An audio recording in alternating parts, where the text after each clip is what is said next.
have like air forces or fighting aircraft or trained pilots that are considered capable pilots in Hezbollah in Jordan? I'm not sure.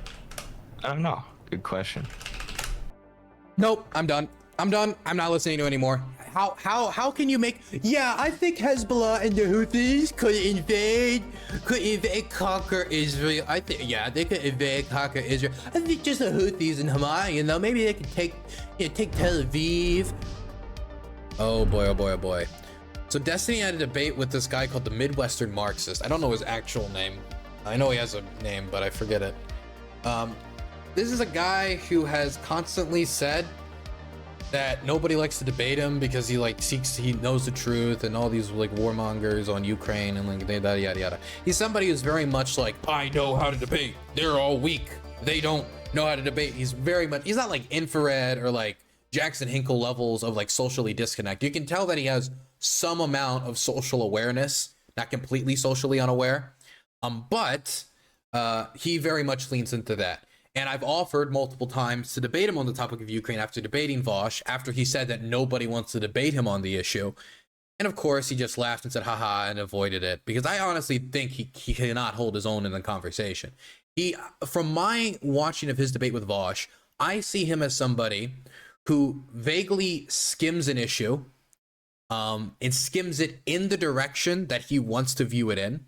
For example, if he wanted to cover the war in Ukraine, he's going to start with, okay, well, let's talk about NATO expansionism. Then he's going to move over to Euromaidan right sector protesters and, ooh, were there snipers here, snipers. He's going to look for any piece of information, true or false, that could certify what he already wants to believe about the conflict. And so I have already watched about 5 to 10 minutes of it, and then I immediately got the read that it's going to be the same situation again, where it's going to be that he generally skimmed the topic, and if it goes outside of his dialogue tree, he's going to immediately avoid it.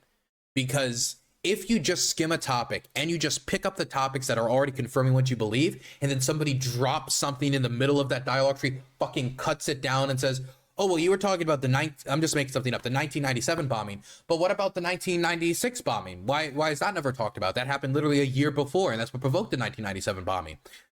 And if he doesn't know about that, how is he going to engage with that? He's now completely out of his depth, so pivots out of it. And so I only want 5 to 10 minutes of it, but I imagine the conversation is going to be vaguely around this. And we're going to see a general lack of knowledge about the conflict before he went on a stream with 10,000 people and started yapping about it, which seems to be the standard around this war. Let's watch. Hamas was actually willing to do something. Hamas was actually willing to take up arms, and at this point, in this desperate situation that a lot of Gazans are in, that's what they're looking for. The fighting force who will take on the Israeli state. Whether or not Hamas has put them in a better situation or not is sort of irrelevant. Will we actually be able to get our government to do anything about it? I don't know. That's why I'm a communist and I support overthrowing the government.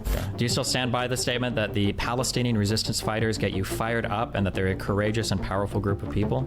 Hell yeah. Thank you for having me on. I appreciate it. Yeah, well, what did you want to introduce yourself? Yeah, my name's Eddie Liger is what I go on or go by online. Do TikToks and work for the Midwestern Marxist Institute. We have a YouTube channel. I'm streaming this right now, and a website, and publish a lot of books and do stuff like that. So yeah. All right, gotcha. Well, what did you? I think we were fighting on Twitter. I've been fighting a lot of people on Twitter. What were we fighting particularly about? What did you want to? Be clear. I think I'm pretty sure. Oh God, that's a hell of a freeze frame for Eddie there. Now that I know his name, oof, for Eddie there. And that's a hell of a freeze frame. When he says that they release books, I assume he didn't release any books. Did he write a book? What book did he write? Or is it the institute that he's a part of? Because his account is like that he uses a lot is called the Midwestern Marxist, but it's the institute that he works under. It's like Infrared. He's not actually Infrared. His name's Haas, but Infrared's like the grouping that he's a part of. Is like some weird collective thing. But everybody just calls him Infrared because nobody knows anybody else that's a part of it. It's the same thing with him. Address or bring up today?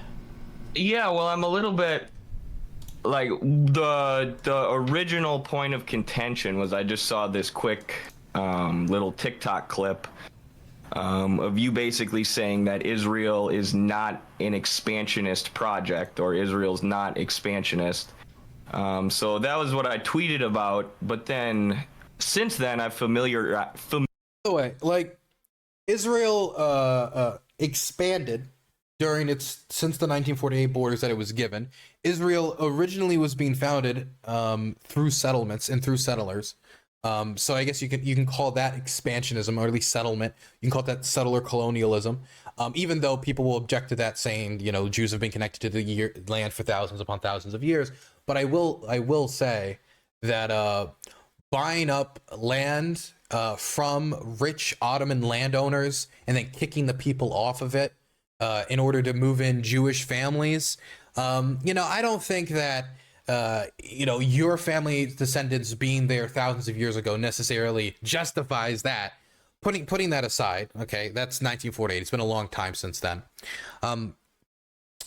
I would say the area where it's most clear where Israel is engaging in expansionism would be the West Bank, where they're in negotiations. They are explicitly saying that they want to expand into territories, into settlements, illegal settlements that they have put in the West Bank that have been there for quite a while now. They want to do some land swaps for it. But the last deal that I saw proposed by the Israeli and American governments was like a non-starter, annexing tons of territory, separating all these villages and towns from each other in the West Bank, and then connecting Gaza with like a tunnel and giving some random desert in the middle of nowhere. That is expansionism. I would say the Likud party and many of its allies, the government in office right now, is full of expansionists. Whether or not they are currently going to pursue expansionism in Gaza, if they're actually going to end up trying to push people out or not. There are expansionists in the government, but not everybody in the Israeli government currently is an expansionist. But there is expansionist factions in the Israeli government trying to push them in that direction, and that's where the far-right settlers come from in the West Bank. Familiarize myself with your position a little more and watch the debate you had with the girl, I believe her name was Kate, the anti-Zionist Israeli girl, and you said that you agree that Israel's an ethno-state and the Nakba could be considered an ethnic cleansing of Palestinians. So I'm not actually sure where the point of disagreement is, but what would you say, I guess, to me saying Israel's an expansionist state? I guess first, because now I realize some people are using different ideas of expansionism. What do you mean when you say expansionist? Like a settler colonial project that is predicated on displacing Palestinians and annexing their land to add it to Israel, the Zionist state. Gotcha. Okay, so my feeling is from 48 onward, I think it's really hard to justify that Israel is like explicitly an expansionist state, because I feel like every conflict preceding Israeli territorial expansion was constantly being provoked at worst and back and forth at best between Israel and their surrounding neighbors. I would agree that, like, for instance, like settler camps in the West Bank within the armistice, I would say that's expansionism if you consider that within their militarily controlled territory, or I guess PA controlled territory, as being expansionist. But yeah, I think I would reject broadly that there's strong evidence that Israel was like expansionist since 48. Yeah. So I don't know where you want to go from there. How would you explain the fact that in the early 70s, there were 2,000 Israeli settlers in the West Bank, and today there's over 500,000. Well, that would have to be because settler expansions have continued in the West Bank. But if you want to talk early 70s, if we're going to say that Israel was like a settler expansionist place, how would you explain that almost 5,000 settlers were removed from the Sinai Peninsula when the territory was given back to Egypt when the peace treaty was signed in 76? Sorry. If Eddie was smart, this is the response you would give. Because they were interested in settling elsewhere, or because the settler factions within the Israeli government lost that battle, but they won the battle in the West Bank. And if Israel is still expanding at the end of the day, that is expansionism, and that's how the rest of the Arab world is going to view it. That would be that's the smart Eddie javelin response. Go, Eddie! I believe in you. Go, go, go! All right, can you repeat that? Oh, so in 76, when Egypt and Israel signed their peace treaty, Israel forcibly removed all their settlements in the Sinai Peninsula, and then when they gave that territory back to Egypt. If they were... Yeah, actually... Yeah. Oh, sorry. Go ahead. Yeah, doing research from this debate, I've learned... So all he would have to say is they gave back Sinai, they didn't give back Gaza, and they continued the occupation, then they put settlements there. Then Destiny was saying in response to that, well, but eventually they pulled out the settlements in Gaza. Then Eddie would say in response to that, well, but they're moving back in the Gaza, and we see a lot of talk about taking it over from certain far-right Israeli politicians, some of which are even in his government, one of which, who was recently removed, even suggested nuking the place, so they seem to have a disregard for it. Do you really believe they won't annex it? Then Destiny will say, speculation. Then Eddie can respond, you know what isn't speculation? West Bank settlements, which are continuing. And, there's a back and forth. There's a back and forth, which will not happen. A lot more about the internal Israeli politics. And I would argue that it since the beginning, it's really been these extreme right, almost terroristic Zionist forces like the Irgun and other Zionist paramilitaries that could be described as terrorist groups who have been the vanguard of expansion. Okay, I don't think he knows about the Sinai settlements or anything about that, so I think he's just kind of moving to something he knows about. Like he can start talking about the lie, it just... Okay, whatever. Expansionism. There's always been this more moderate or left-wing wing of Zionism that's been, that said Israel should be a state. It has Israel's first prime minister was David Ben-Gurion, and we have gotten documents leaked in like the last year that, or I don't know if it was leaked or released, showing that Ben-Gurion his government was running operations to poison Palestinian wells to displace them from their villages during the Nakba. So if that was the first Israeli prime minister, and he was a socialist, David Ben-Gurion was a socialist, and it was his government that was recognized by the Soviet Union, by the way, Stalin's government, even though the Soviet Union would later, I think, retract it once Stalin died. Point is, though, I don't think it's necessarily a left-right-wing divide, even though the left wing in Israeli politics generally is less expansionist, but it's not necessarily a left-right-wing divide. Has a right to exist. Jews have the right to a homeland, but we don't believe in the mass expulsion of Arabs. Well, wait, when you say, hold on, there's a lot of questions I got real quick, because you say left wing. You say the left wing were like that, but wasn't Ben-Gurion, wasn't the whole foundation of Israel done by the labor movement of the Zionist movement, and those were the people that literally expelled people? Wasn't that part of the labor Zionist movement that did that? Pretty sure Israel was created by left wing Jews, yeah. Right. So, I guess we have to get into, when I say left wing, I just mean anti-annexation and more pro-Arab Zionists have always been against this. But that's true. It was the labor wing of Zionism. But okay, sure. What I was saying is a lot of the violence has been carried out by these sort of terroristic groups who in the 70s, with those peace plans that you mentioned and with the retraction of some of the Israeli settlements, they were enraged by that. And it really radicalized a lot of Israeli society to the point where nowadays it's Netanyahu, partly out of political necessity, has had to form a coalition with these people who were formerly considered extremists. And those are the people who are now basically calling the shots in the Israeli government. Sure, but let's back up a little bit. For the first thing that you gave me, you mentioned that since the 70s, the settler camps in the West Bank have expanded, which I agree they have. I also agree that that's wrong. But if Israel is just a settler colonial expansionist project, why did they give back the Sinai Peninsula to Egypt as part of the peace treaty? And why did they destroy all the settlements in the Sinai before they did it? Like, why wouldn't they use their settlements to say that, well, no, look, we've got settlers here, we want to hold on to this territory. We're a settler expansionist project. I think it was an effort to make peace with the Arab countries and try and avoid a giant war between the Israelis and the Arab countries and the Arab Palestinians. And like I said, there were Zionist factions who said, yes, Israel has a right to exist.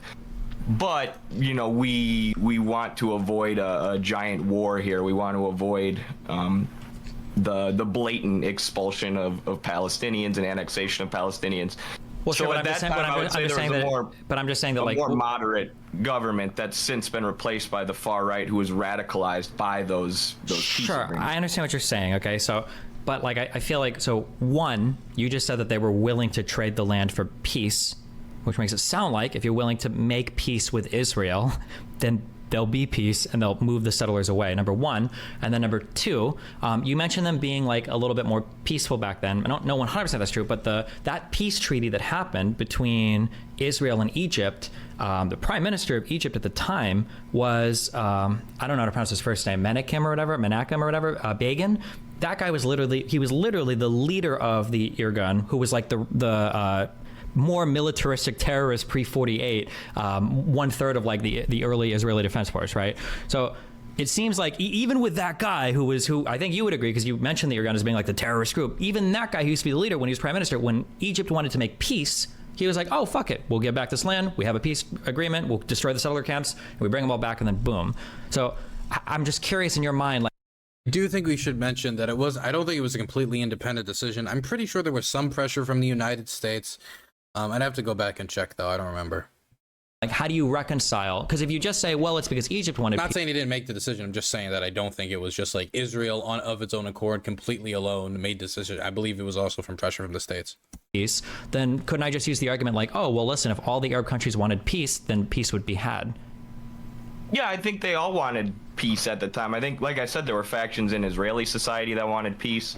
There were the Arab countries wanted to bring an end to the fighting and the annexation of Palestinian land and have some of that land returned. But since then, that's what radicalized a lot of the far-right settlers whose ideology is really akin to neo-Nazism and a lot of... Far-right settlers have nothing to do with neo-Nazis. I don't know where that came from. You said Arab countries wanted to bring an end to the fighting. When? In the 70s, when they signed those peace accords. Okay. Wait, hold on. Okay. So... because they needed peace at that time because they were threatened by Egypt, because the 1973 war showed that the Arab forces were powerful and that they were a legitimate threat to the Israeli state.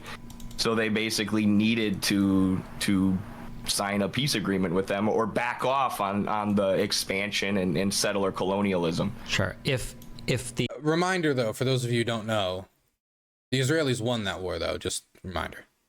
They did win it. The Arab countries wanted peace. But it was one of the it was the background for the handing back of the Sinai Peninsula to the Egyptians, though. Peace with Israel at that point. Why did they suspend Egypt from the Arab League for 10 years after Sadat signed the peace agreement with Israel? Sadat, who would, by the way, later go on to be assassinated by somebody that opposed those peace deals. I shouldn't have said all the Arab countries. I should have said Egypt. Obviously, there were other Arab countries and, of course, factions within those countries who were... So instead of all the Arab countries, he meant just Egypt. Okay. Okay. Anti-Zionist still. Okay. Sadat, and by the way, Sadat was viewed as a traitor for that. Or by a lot of people within Egypt. For and the Arab world. Yeah. But doesn't that kind of speak more strongly to the pro-Zionist narrative that the Arab world, the entire Arab world, was united in seeing Israel as an enemy? So much so that having a peace agreement with Israel... Why wouldn't they see Israel as an enemy after the Nakba and the continued expansion of Israel's borders? So I can understand being upset at the Nakba. That's arguably fair. I think it's arguably it's fair. I don't know what arguably fair means. Fair. But then at that point, what you're telling me, and I kind of agree with you, I think, but I don't know if you agree with the argument you're making. The pro-Zionist narrative is that after 48, the entire Arab world wanted to destroy Israel, and that was Israel's justification for how they fought with the rest of the Arab world. Given that framing that it seems like you've given me, do you think that in the 50s, 60s, 70s, should Israel have just said, okay, well, we're going to pack our whole population up and leave? Or what do you think Israel should have done? What was their like morally righteous path at that point? Yeah, I mean, I don't think Israel has a legitimate right to exist, but Okay, so I then do you think they think that should have brought in, or they should have tried to negotiate, said, okay, we have our existing borders and we have our state, but we're not going to continue with the project of Palestinian ethnic cleansing and the expansion of Israeli borders. I mean, it's hard to say. But didn't they try to do that in? Typically, they should have tried to negotiate for, but Well, in 1947, the UN put out a partition plan that put forth borders, and they agreed to that, and Palestinians and all the surrounding Arab states rejected it. So that was almost the founding of the country. Do you think that that would have been part of those negotiations, or? Sorry, can you repeat that? I missed that. In 47, there was a proposal for how the land should be divided. It would have been, I mean, now historically, it would have been the most land that Palestinians would have ever gotten. But the whole Arab states refused that 47 partition plan. The UN, yeah. Basically, in 1947, the UN made a partition plan. It was like, hey, we're going to divide up Israel and Palestine we're going to divide up Israel here, and we're going to make this Israel. And I don't even think they were going, I don't remember. Actually, I don't think so. I think that they were going to, one second. I'm trying to remember, my memory's failing me, on if the deal was to create also a separate Palestinian state, which I think that was the deal, or it was hand over the territory to Jordan and Egypt, because that's what ended up happening anyway, is that, what is currently the West Bank went to Jordan and what is currently Gaza went to Egypt. But I'm trying to remember if that was the original proposal or if it was create a separate Palestinian state. I believe it was create a separate Palestinian state. And either way, the Arabs didn't like it because they didn't want an Israeli state to begin with. They believed that Zionism was not did not have a legitimate claim to the land, started the war, lost the war, and with the Israelis winning the war, outside of a certain sector of Old Jerusalem, they ended up gaining a bunch of territory. And then we got what is vaguely similar to what is the modern borders of the Israeli state, outside of the settlements and the Golan Heights. The UN peace plan that they rejected. I mean, the Palestinians had no say in creating that UN plan. They had no seat at the table. It was just textbook colonialism. And well before 1947, the Irgun and other Zionist extremist groups had already been committing massacres and engaging in this project of settler colonialism and pushing Palestinians off their land. So there was no reason for Palestinians to accept that or believe that Israel's expansion would stop if they did accept that. Sure. So I understand what you're saying, but this is where I'm telling you that by your own words, the Arab world has basically lost any argument saying Israel is a settler colonialist or expansionist project, because they constantly say over and over again, we don't believe you in your borders, Israel, we're going to attack, over and over again. So like, let's say theoretically in 47, Israel and the Arab states would have agreed to the partition plan.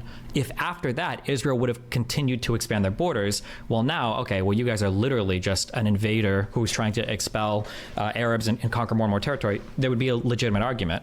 But after 40, I mean, they were already ethnically cleansing Palestinians, though, and committing horrific massacres before that. I mean, so were the Palestinians on the Jews, though, right? Come to the table and say, yes, we'll accept this plan that you drew up without any of our input? Well, first of all, the plan was drawn up by the UN to try to account for like where the people lived, where the most Arabs lived and where the most Jewish people lived. But like the massacres have been going on back and forth for the past like 20, 30, 40 years, right? It wasn't just the Jewish fighting forces massacring the Arabs. The Arabs were also attacking and killing a lot of Jews as well.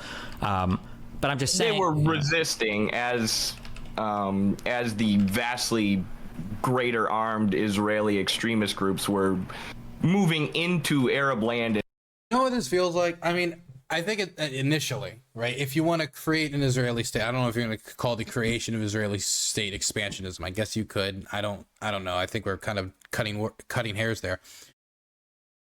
I think this is a discussion where ultimately it's like, what do you call expansionism, or how do you call a state expansionist?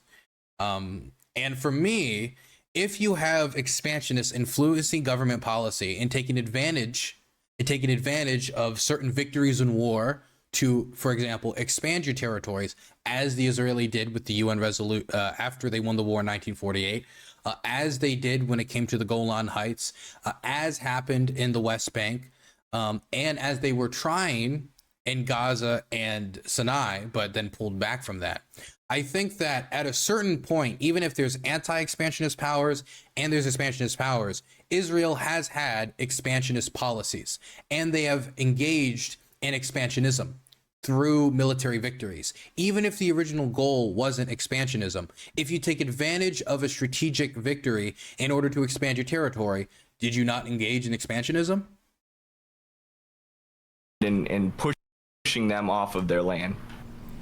But I guess that you could make the argument in counterance to that. Does that necessarily mean it was an expansionist project? But again, if there are certain people leading the way in expansionism, there are people at the very least in Israel working on an expansionist project, many of whom are allies with the current government in Israel. Okay. Let's say, okay, again, I don't know if it's worthwhile to explore pre-47.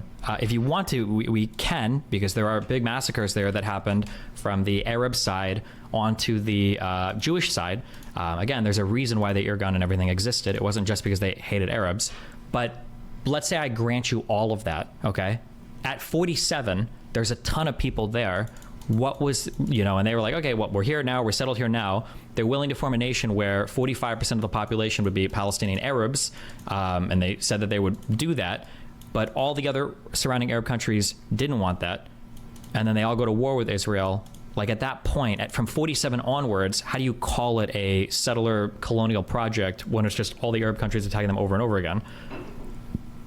Because I don't agree that it was just the Arab countries attacking them over and over again. I mean, if you pull up the human cost of the these statistics don't go that far back, but the British were funding the import of the Zionists who were ethnically cleansing the Palestinians. So I think it's a little bit ridiculous to tell the Palestinians, as these European Jews are moving into their land, killing them and then taking their land, that one, you're not allowed to fight back at all, you're not allowed to resist, and two, you have to accept this UN plan that you had no say in. I mean, that what Israel was doing was textbook expansionism, and you can say, oh, the Palestinians fought back and the Palestinians committed massacres. Okay, that was still Palestine, and a lot of and almost all the Zionists were coming over from Europe and settling on Arab land. So it's the Arabs who are being pushed off of their land and massacred. So they have no the onus isn't on them to just accept the plan proposed by the Western powers. And sure. So to be clear, there wasn't like this. I don't believe there was this huge ethnic cleansing pre-47. The Nakba refers to the ethnic cleansing that happened post-Israel War of Independence, right? So The Nakba, I think 300,000 people were expelled before the Declaration of Independence. And then the last, I think 400,000, one second, I'm doing the math in my head. The last 450,000 were expelled after the Declaration of Independence, once the war had been underway. So I don't know if there's the same strong argument that they were just fighting back from invaders. I mean, you could argue that any Jewish people immigrating there, they might felt were invaders. But I mean, as early as 1919 was when the British started funding the, what did they call it? It was like the Zionist Coalition or something. But that was 1919 when Zionists started going and surveilling the area and started moving in. And groups like the Irgun, who again are just extreme right terrorist groups, were extremely active throughout the 30s and 40s as settlements were. Dylan, you said you act like Destiny was good in this debate. He's getting his fucking ass handed to him. It's not that Destiny's getting his ass handed to him. It's that there's certain things that Eddie could have said better, which I am then saying, and then Eddie is not saying, and he's saying counterances that don't really make sense, or like he's avoiding the topic, like switching to another topic. Maybe it'll become more evident as it goes on, but whatever. I don't know. Maybe I'll be impressed, and later he'll end this debate, because I didn't watch the full thing. Maybe later in this debate he'll change and he'll get really smart and he'll start. I don't know. Maybe it'll get better. Maybe I'm not familiar.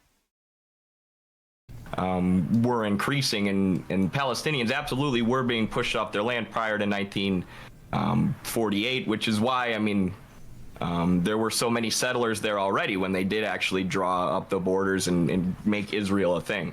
Sure, but I mean, this is in response also to attacks on Jewish people, right? Like you mentioned that the Irgun gets more active in the 30s and 40s. They moved into Arab land and took the people's homes and pushed them off their homes in response to attacks against Jewish people, or are you saying? Okay, I do want to just clarify something quick. The majority of land that was taken by Zionists pre 1947, 1948 was taken from landlords that it was sold to. They sell it to the Zionist settlers, and then the Zionists. I said this again, and this is the only time I'll say it again because, by the way, this is still bad. I just want to throw this out. I still think this is wrong. I don't like how it was done still. What they would do is they would buy up the land, and then they would take the tenants on those land and kick them off, and then they would buy up the land and settle it with their own people, and then those people would be displaced. And then 1947, 1948 there was some violent displacement, but it was during that period that the violent displacement really skyrocketed. There was poisoning of Palestinian wells, and then you had what is formerly referred to as by Palestinians as the Nakba, the catastrophe. In response to all the anti-Semitism that was in Europe. We're not even talking about anti-Semitism. I'm just saying that I think the most famous one was at the end of the 20s. There was the big Hebron massacre that killed, I think, like 50 or 60 Jewish people. I don't even know how many Jewish people were in this area. Fuck, we read this at one point in time. Right, but that's Europeans in Palestinian land. So how does that disprove that Israel is expansionist? Sure, I'm not saying that.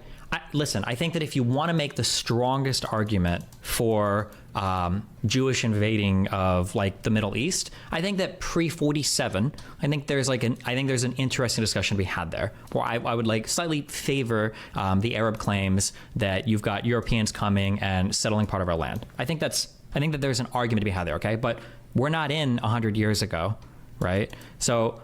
Right, but it's only continued. I mean, but that's what I'm trying to say. Post 47, what is the example after Israel is declared a nation? Once Israel has a, if anything, I would say that the settlements in the West Bank today are even more fucked than the settlements in the early 20th century in the Levant. I mean, the difference is now we know that the ones living in occupied territory live under basically a military occupation and as a stateless people. As a stateless people, at least under the British Mandate, there was a state of some sort that legislated and responded to their concerns in some way. For example, the British Mandate did try to limit Jewish immigration due to a ton of the backlash that was coming from local Arab communities. But if you're living in occupied territory, if you're living under military occupation, the economy is garbage. You have settlers possibly harassing you in the middle of the night. You have abuses that could be done to you by the Israeli men. There's any number of negative consequences you could have. Not to mention the legal. I don't want to get into all the legal paperwork that Palestinians have to deal with. But there's a lot of ways you can end up finding out that you've just lost your home.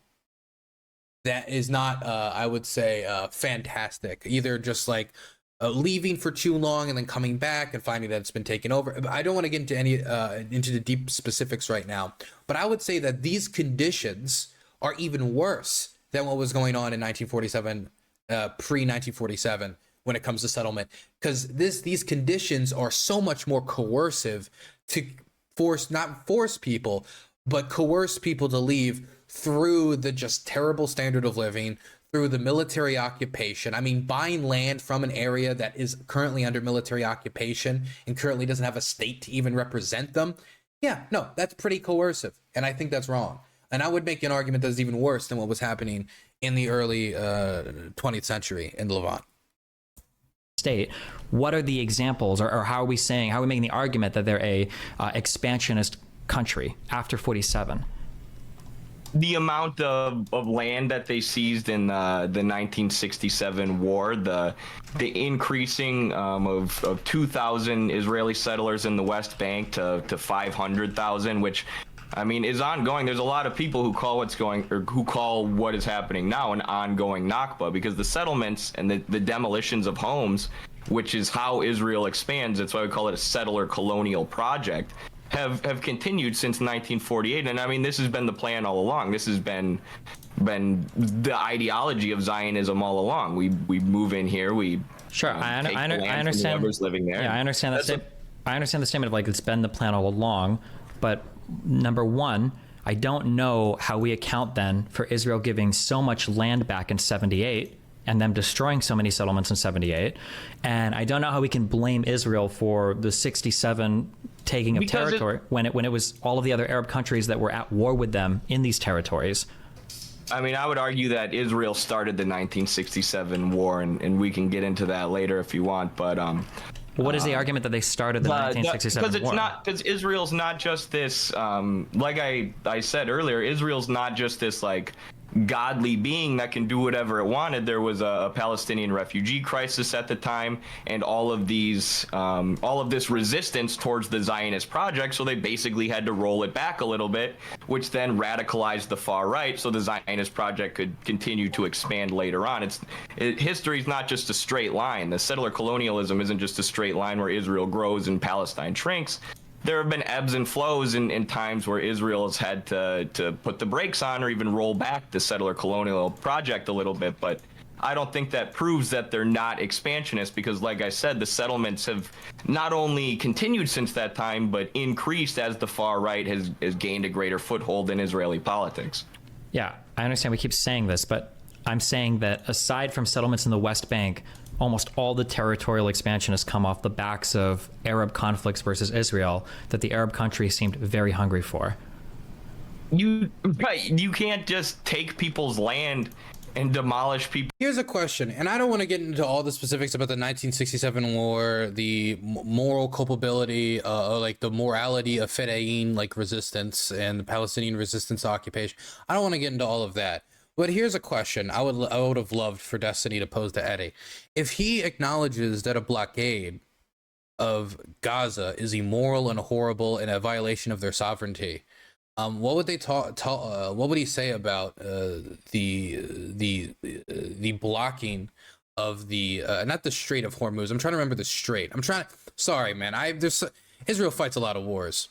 The blocking of the strait that caused the war in the first place.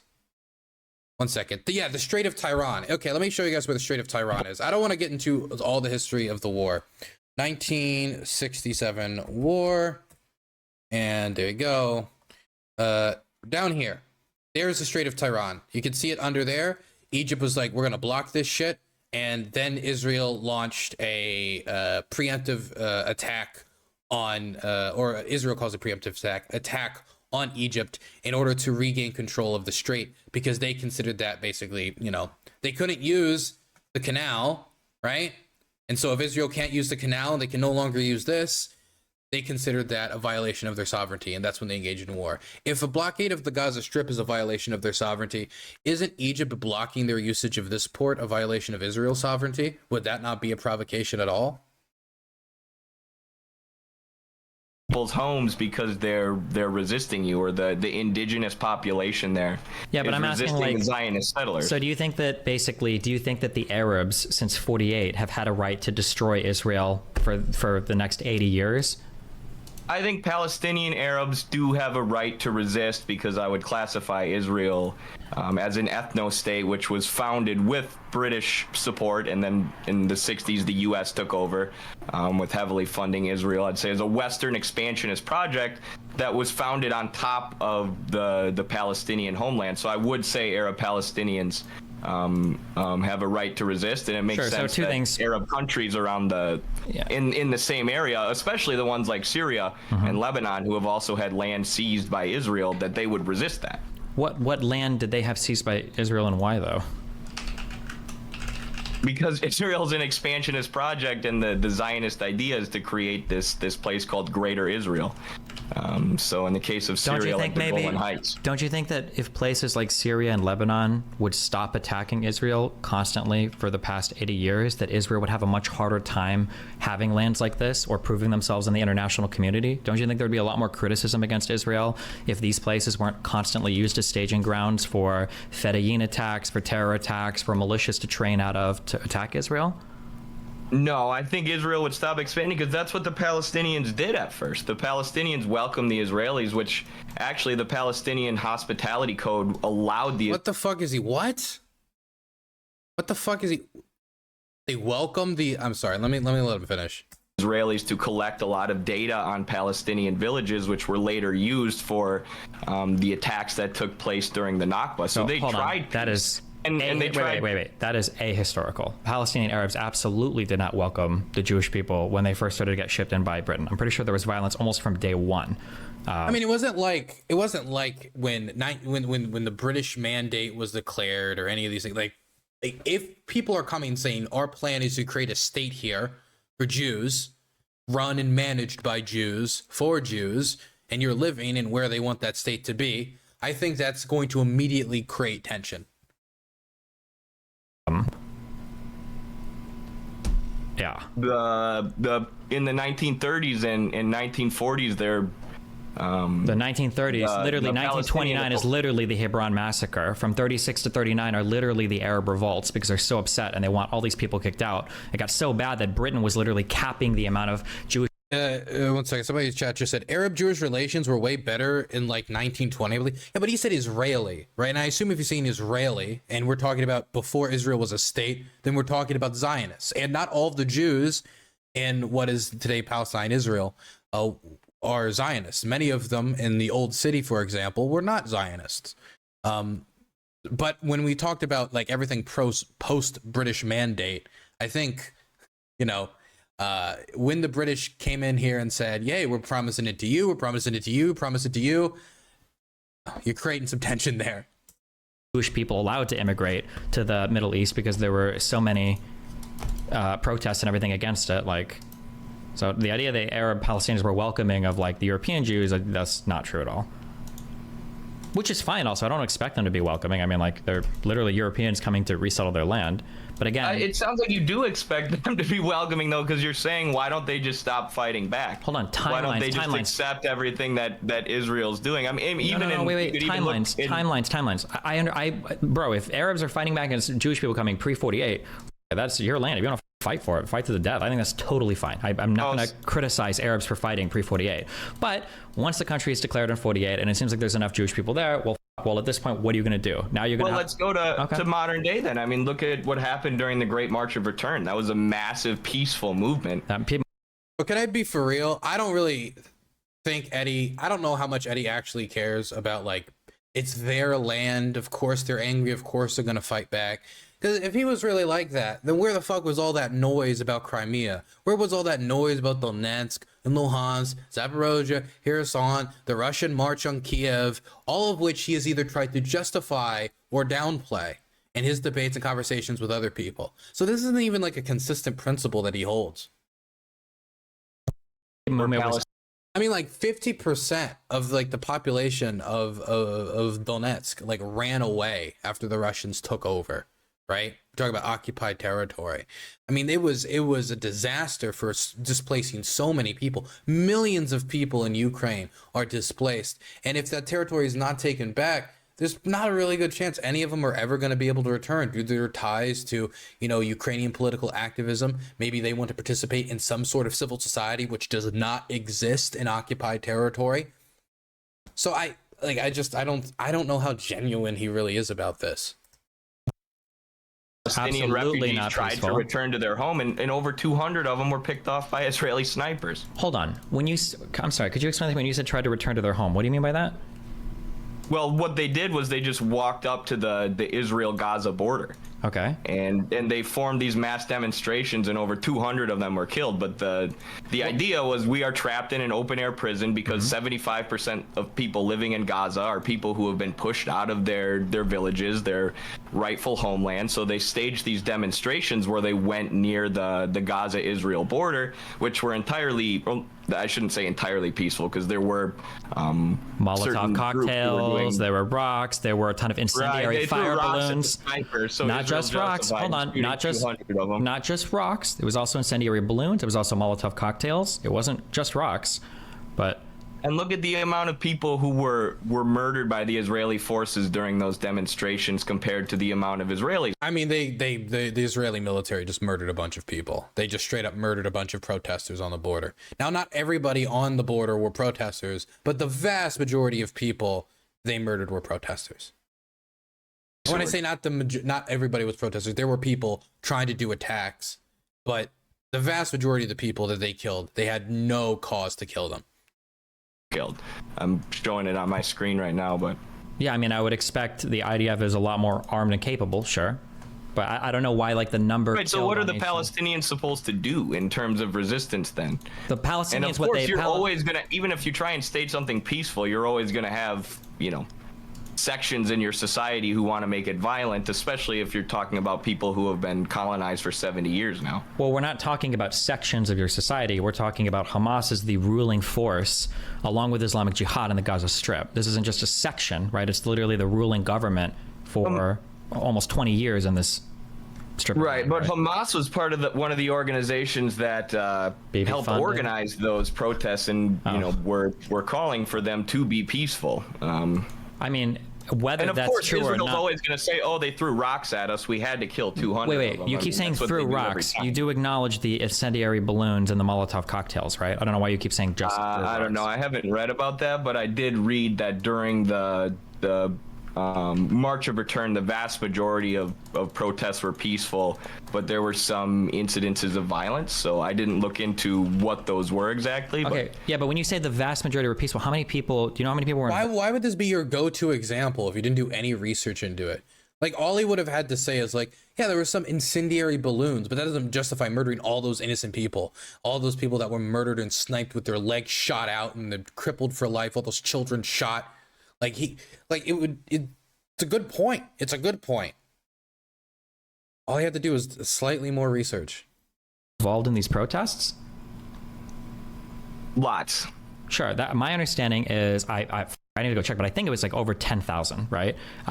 So if the vast majority were peaceful, which I think I might even agree with, that might be true, but it's not like the IDF didn't kill 5,000 people, right? No, they killed 200. Sure. So when you say, what's the cutoff? How many people are you allowed to kill? How many peaceful protesters are you allowed to kill? Oof, man, Eddie got the momentum again.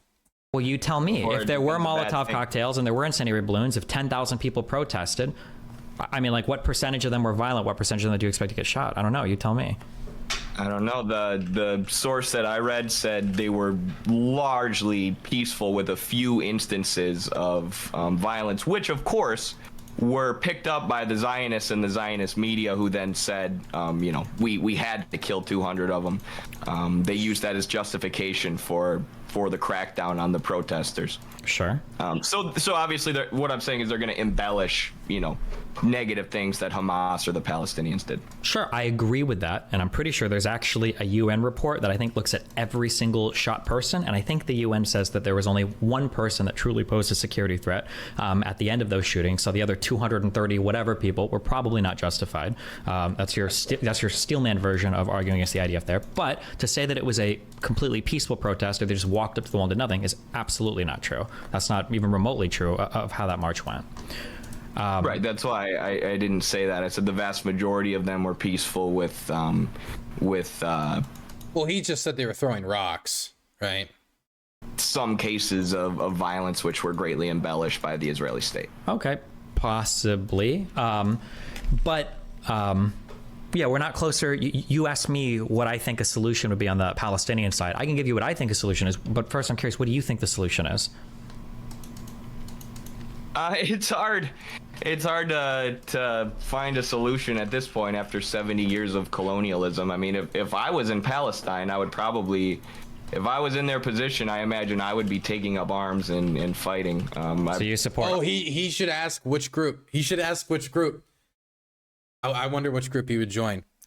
The PFLP, I assume, right? The communists. PFLP? I gotta remember the abbreviation for the communists. They still exist. They're not that large, but they're still there. They're still around. I just saw videos of them mortaring the Israelis. Probably. Israel or? No. Do you No, think Palestinians are ever going to win? Do you think they're ever going to win a violent uprising against Israel? Yeah, if Hezbollah and the Houthis and the Arab nations get involved, I think that's definitely possible that the Israeli state could be toppled, which, you know... Okay, I'm just going to throw out this real quick. The fact that he even brought up the Houthis when it comes to toppling the Israeli state already gives me like hardcore, I have no clue what I'm talking about vibes. The Houthis, the most they can do is fire rockets from a great distance as Israel. They don't even control all of Yemen. They are still trying to keep together the rump state that they've created through the 7 to 8 years of fighting the Saudis. I don't know how eager they are to take their army, march against the Israelis, or try to smuggle them somehow into southern Lebanon, or they're not going to get into Gaza. So I don't even know where they would. I guess they would have to join like Iranian smuggling routes, go through Syria. I don't know. They're not. I have no evidence to suggest. I've seen no evidence to suggest they're doing that.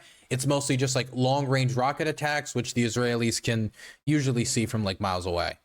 I don't even know why we would mention the Houthis. Honestly, I think like it's 90% performative from them.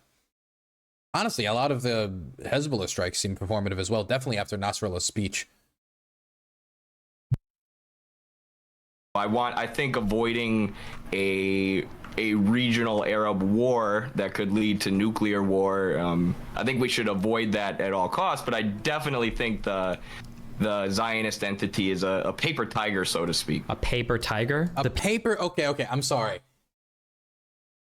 Israel has an air force and nuclear weapons and a competent modern military structure. They have won every war that they have fought outside of the invasion of Lebanon. And that wasn't due to, we've taken devastating casualties. They were slowly bled until they pulled out, even though they were killing like 10 Hezbollah fighters for every one Israeli soldier. Like it was not even like vaguely close. But Hezbollah was so committed, and the people of southern Lebanon continued to fight for so long that eventually the Israelis left. And that's like a more modern example of the Israelis not doing well in a war. But that's them invading other territory, not Hezbollah invading Israel and taking land. We have no modern precedent for either a non-governmental military organization like, for example, Hamas, Palestinian Islamic Jihad, the PFLP, or even Hezbollah, which is the most well-funded non-governmental military organization on the planet. Gets $750 million from the Iranians every year, tons of weapons. There's talks right now of possibly even Russian air defense systems, but I don't think it's been confirmed yet for sure. I don't know. Even all those people together, none of them have an air force, and none of them have nuclear weapons. And when he says Arab states, which Arab states? It's Syria? I could imagine certain like Iranian-backed militias launching attacks from Syria, maybe the Syrian Social National Party, but Assad cannot launch an invasion of Israel.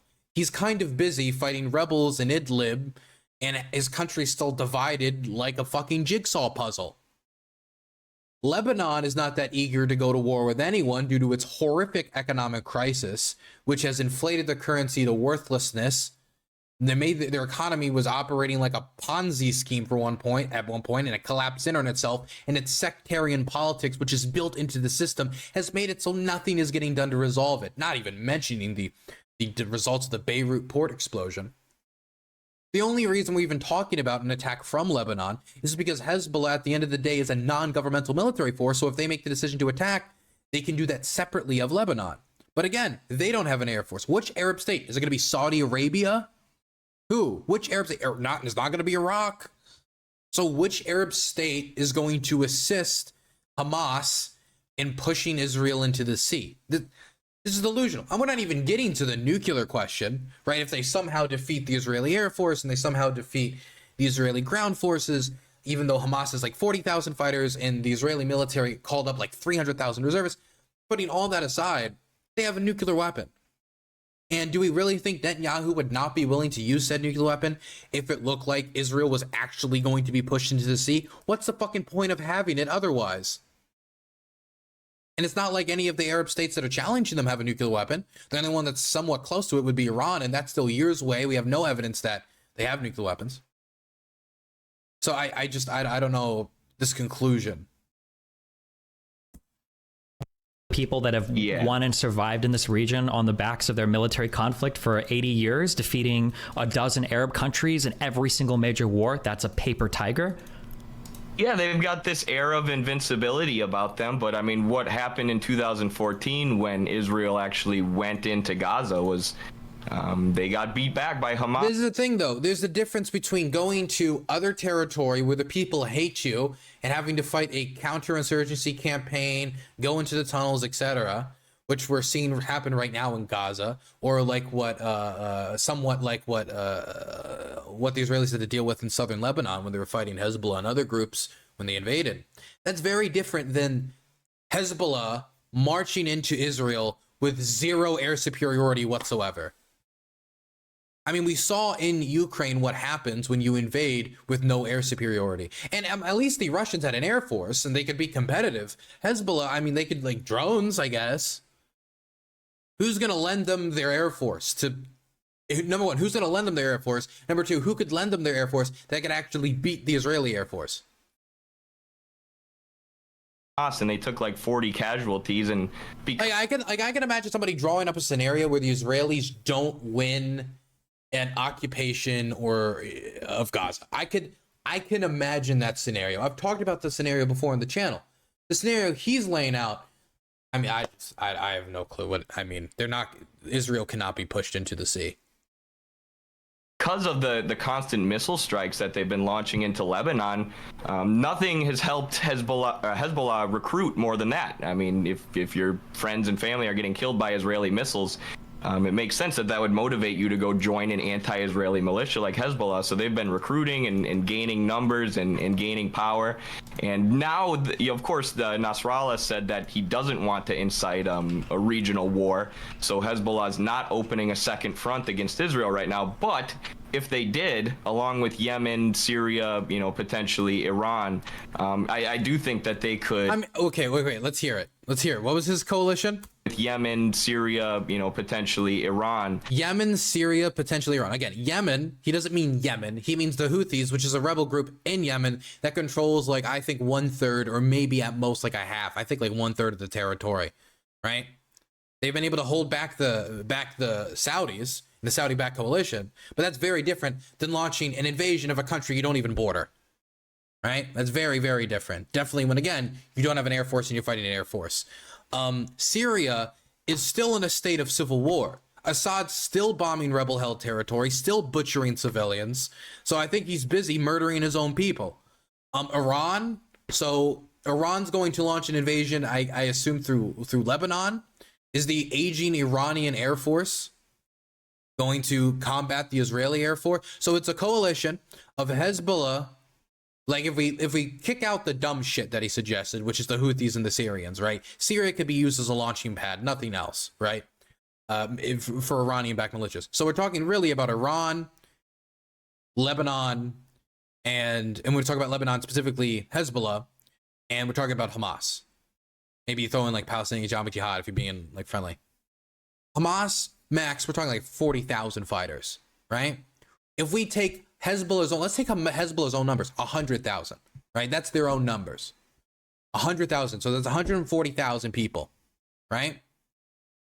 Again, Israel called up 300,000 reservists. What is Iran going to add to the table there that's going to change the balance of power so greatly that they push the nuclear state with a much better air force to yield when they don't even share a border with them? Is it going to be just rocket launches? I know Hezbollah can fire a lot of rockets at Israel. They got 130,000 of them. And they can do a lot of damage. They could maybe stop Israel from invading another country. Or if Israel was to invade another country, they could maybe stop them, bleed them, and push them back. Or make it too costly for Israel. I see a lot of scenarios like that. I can't see any scenario where this coalition he's proposed, two of the countries he's proposed, is still currently technically in a state of civil war, is going to push the Israelis into the ocean. I do think that they could topple the Zionist entity. Of course, the U.S. doesn't want that, and that's why I think you're seeing a huge military buildup sponsored by the Biden administration in Israel right now, because they want to avoid that. But I do think the toppling of the Israeli state is something that could, by the Arab countries and Palestinians, could happen. So you think that as time has gone on, as Israel continues to expand into the West Bank, as U.S. support for Israel has remained relatively strong, as multiple Arab countries post the Trump administration have signed bilateral peace agreements with Israel, and as other powers around the world, like the Houthis in Yemen, Iran, continue to wane, you think that Israel's position is worsening as time goes on? And the hope for Palestinian... I would like to see Eddie lay down exactly what the Houthis are going to do. I would like to get General Eddie, get in front of a whiteboard, right? He just has a blank map of the Middle East. And you know what, it won't even be blank. We'll make it easy for him. A map of control of the Middle East, which shows how much territory the Houthis control. And I want to see him draw out the invasion plan. I want to see the Houthi invasion plan of Israel. I want to see it. Yeah, I think there's and I mean that too. There's also a huge internal crisis within Israeli politics, where there are now some people have suggested that there might even be a civil war within Israel because so many people are against Netanyahu. Dude, he's just fucking throwing shit out there. Who has suggested there's going to be a civil war in Israel? Who would have the gall in Israeli society right now to launch a civil war as they're invading Gaza after the October 7th attack? Who would have the gall?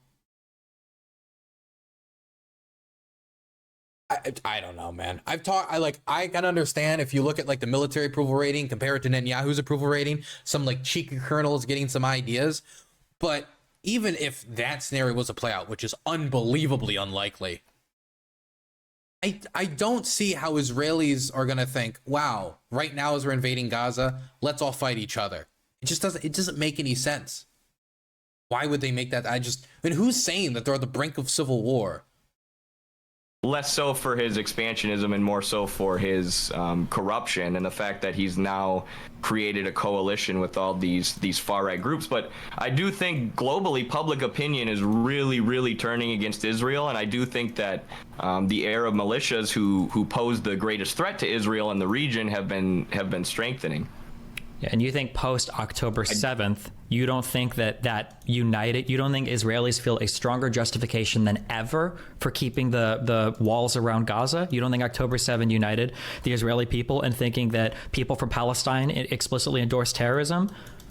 You don't think other countries saying they're going to start removing aid from Gaza, which, by the way, is one of the wealthiest aid areas in the world, you don't think that's going to hurt Gaza and help Israel? No, I do think, I mean, 92% of Israeli society agrees with what they're doing. And there's a great article now that was published on 92% agrees with what they're doing. That's so vague. I don't even does he mean like an invasion of Gaza? And like what pollster is he talking? I don't know. I don't know what he did not clarify very well. Consortium news called the Gaza-Israeli Catastrophe, the Strategy of Tension, that basically explains that is Netanyahu and the far-right coalition strategy, is to say, ignore all the corruption and bad stuff that we're doing, we need to unite right now against Hamas. And I think it's a strategy that's been working, but I don't think that strategy proves that the Israeli state is invincible and that they... I mean, I could not imagine if Iran, Hezbollah, and Gaza declared a war on Israel once more, and they said, we're going to push Israel into the sea, that the Israelis' reaction to that's going to be like, okay, let's fight some more with each other. That is a unifying political event if I've ever heard one.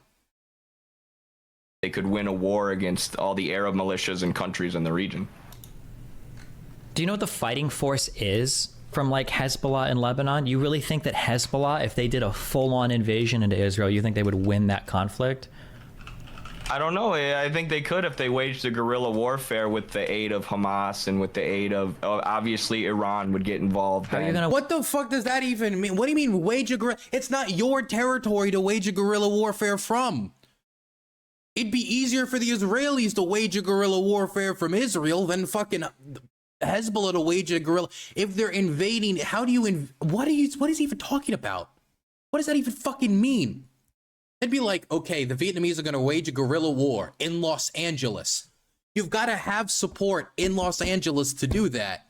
You've got to have, you know, like intelligence circles and like underground support and, you know, weapon storage facilities. And does Hezbollah have that throughout Israel? They have widespread support they can call upon from the civilian population to help hide their fighters, to help smuggle their weapons, smuggle their fighters in. hide their weapons for them. Because that's what Hezbollah has in southern Lebanon. That's what Hamas has in Gaza. They have people who will help them hide their stuff. They don't have that. How could they wage a guerrilla war in a territory they're invading? So how does that work? So they just flood across the border, all disappear, and then start shooting from the mountaintops? Is that how it's supposed to work? Cut themselves off from all support? Israel closes the border. They all run out of guns, ammunition, and food within a few days, and then all die? How is this going to work? He has no fucking clue what he's talking about. He has no clue. I'm actually close. Hearing that statement, I'm actually close to ending this. I don't think there's anything valuable. Look, I watch a lot of times these debates, knowing I'm not going to get anything valuable out of it. But hearing something so stupid makes me not want to listen to it anymore, because there is nothing of value to be said from somebody who just said Hezbollah could beat Israel and destroy their country, destroy the Zionist project by invading it through guerrilla warfare. What the fuck does that even mean? Wage a guerrilla warfare in a and you're not your own country. You're just stranded in the middle of Israel, and then you've got the Israeli Air Force bombing you. You're cut off from all support because Israel's going to close the border, right? No Air Force to support you. You've got less soldiers than the Israelis do. How is this supposed to work? I guess you have to get all the Arab militias involved. I mean, I just don't see it. I just don't see it. I don't think he's on base here. Has donated $5. You are right, Dylan. This debate is a waste of time. I think it might honestly be a waste of time. This is not. I'm not even bringing into account the American aircraft carriers, which, if this was to happen, would bombard and destroy any major force that was marching towards Israel to push it into the sea, as the situation stands right now. And Biden has made that pretty clear by sending the aircraft carrier strike groups. What I've been talking about, this scenario I've been laying it out if Israel's isolated and alone. But if we include Israel's international allies, they're even more fucked. It just makes no sense. Just no sense. That's not what guerrilla warfare means. Does guerrilla warfare have to be in your own country? That's typically how it works. Yeah. I mean, I guess you could tactically go over the border and try it. I just don't think it'd be effective because nobody there likes you. It's kind of hard to fight a guerrilla war in a territory where everyone hates you. I don't know if there's such thing as an offensive guerrilla warfare, or is that? Can somebody tell me in chat? Has that ever happened in all of it? I don't know. We're gonna learn something here today. I don't know. But yeah, I do think that if they launched an attack against the Israelis, they would have a chance of winning. I'm not a military analyst, but yeah, it's pretty fucking clear. I think that's highly likely with the way that they've highly likely. How is he making these determinations? Been strengthened, and you gotta keep. Well, how have they been? In what way? They're an air force. Do they have mega tanks? What do they got? What armor does Hezbollah have at its disposal that can challenge Israeli armor? What could they do to challenge the Israeli Air Force? What would Hezbollah, Iran, all these countries do if they had to challenge the Israeli nuclear arsenal if it came to that point? What would they do about the American aircraft carriers that are going to bombard them given the first opportunity? Not one aircraft carrier strike groups, but 2 aircraft carrier strike groups. What if Israel calls up more reserves? I mean, oh my God, this is fucking fantasy land. Keep in mind, a lot of those Israelis too, like you said, yes, they've been it's not like Israel hasn't. He says this almost as if Israel hasn't been increasing their own military capacity or trying to improve themselves at all. Hezbollah does get a lot of money, but there's nothing that Hezbollah has right now that could push Israel into the sea. Radicalized sort of against Hamas by the recent events, but also you have a bunch of people hightailing it out of there and leaving. A lot of these people are Europeans, and I think that the Arab Palestinians might fight harder and longer than a lot of the IDF soldiers and a lot of the European soldiers. Even though historically, that is just not what frame of reference is he getting this conclusion from? The Israelis in Israel do not view this as this is I don't really care that much about this place. There are probably some people who leave anytime a war happens. Like that happened in Ukraine doesn't mean everybody that left doesn't really believe Ukraine is their home. Same thing is happening right now in Gaza. Do we see all these people fleeing? Does that mean that those people aren't really Palestinians? They don't really feel attached to the land? No, that's fucking stupid. People are scared because they don't want to die. But the people who are fleeing, as far as I know, were not IDF soldiers. I saw footage of IDF soldiers coming from around the world, the reservists, when they were called up. I saw Jews from all around the world flying in, coming into airports to sign up to fight after the October 7th attack. He is just so off base. He has no clue what he's talking about. That's never been the case. Right, because they've had them completely outgunned, but now but now that Israel is the stronger military, now they're in a worse position. Yes, yeah, I think the other countries have strengthened themselves, or I mean, and how can you say Syria strengthened themselves from the last war that they had with Israel? Really? They've strengthened themselves in what way? I would love to hear how this nation state in an active civil war is in a better position than the last time they went to war with Israel.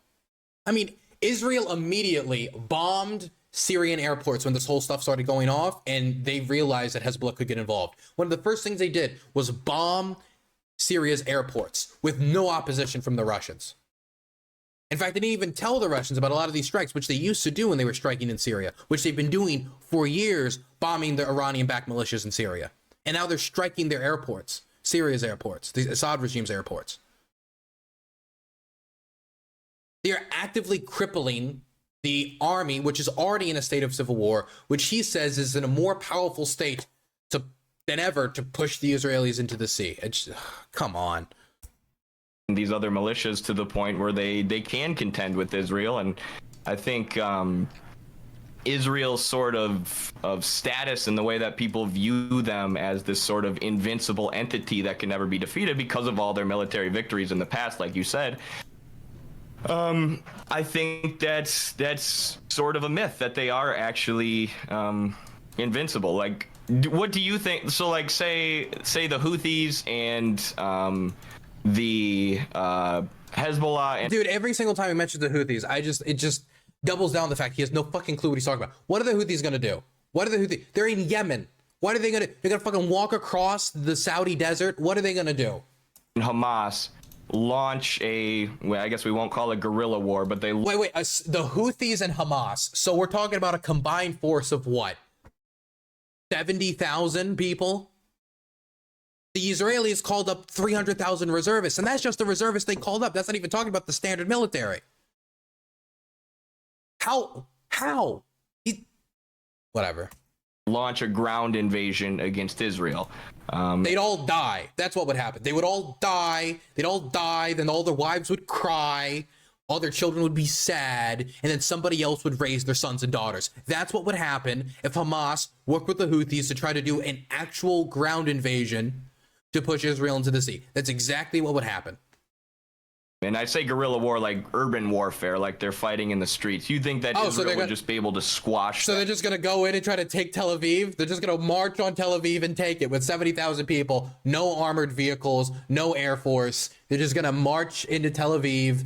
Netanyahu's going to say, I would use a nuke, but and then he's just going to run away? Come on. The LARP has like rotted his brain, man. That and move on very quickly. I don't know if it'd be very quickly, but I think Israel would crush them. That would be my understanding. What is the I don't know what Houthi and Hezbollah have in terms of air power. Do they have? They have nothing. They don't have an air force. They have drones. They have drones and they have rockets. Actually, I think the Houthis recently got, 2 training aircraft from the 60s. So, yeah. They don't even have weapons on them, but they sort of look snappy. Have like air forces or fighting aircraft or trained pilots that are considered capable pilots in Hezbollah in Jordan? I'm not sure. I don't know. Good question. Nope, I'm done. I'm not listening to anymore. How can you make? Yeah, I think Hezbollah and the Houthis could conquer Israel. I think, yeah, they could invade, conquer Israel. I think just the Houthis and Hamas, maybe they could take Tel Aviv. Oh, do they have an Air Force? I don't fucking know. Why would I know if the fucking they have an Air Force? Why should I know that? Why should I know that? No, I'm done. I'm not listening to this fucking schmuck anymore. This guy's a moron. I don't even think I want to even talk to him anymore. And that's like free content because he looked like an idiot. But whatever. Like, God, Jesus fucking Christ. There are people who listen to him to get political opinions. Those poor, poor souls. What the fuck why would he say any of these things declaratively? Like, I'm pretty sure that they could win that war. Oh, did he have an Air Force? I don't know if they have an Air Force. When looking at the war in Gaza right now, what is killing the vast majority of of Palestinians? It is the bombardment deployed by the IDF through their Air Force. That bombardment would be the same bombardment that both the Houthis and Hezbollah would face and have faced before, and it has been devastating to them before. I don't think the Houthis, but Hezbollah, yes. I mean, again, the invasion of Lebanon, and that's Israel on Hezbollah's home turf, like 10-1 casualties. And they're going to, even if they move it down to 5-1 casualties, that's not, you can't work those numbers. You just can't make those numbers work. And he's talking about the Houthis and Hamas, like a combined force. I know that Hamas, if we're being generous, we're talking like 40,000 people. Houthi rebels. Let's look at their armed forces, because I think it's like 30 to 40,000. Like, it's not a lot of people. Can we, size 100,000. Oh, now it's 200,000. Oh, okay. Actually, they've grown quite a lot. What's the source on this? 2021. Got you. But let me be clear. The 200,000, when we're talking about the Houthis, we are talking about the most guerrilla of guerrilla rebels here. Okay? We're talking about the most guerrilla of guerrilla rebels.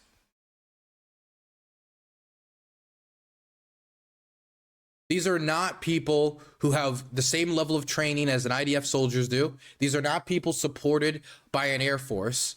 These are people who have stopped the Saudis by grit and determination on their own home turf, but have been unable to expand into the territory backed by the Saudis. They've been unable to do that over the 7 years of fighting.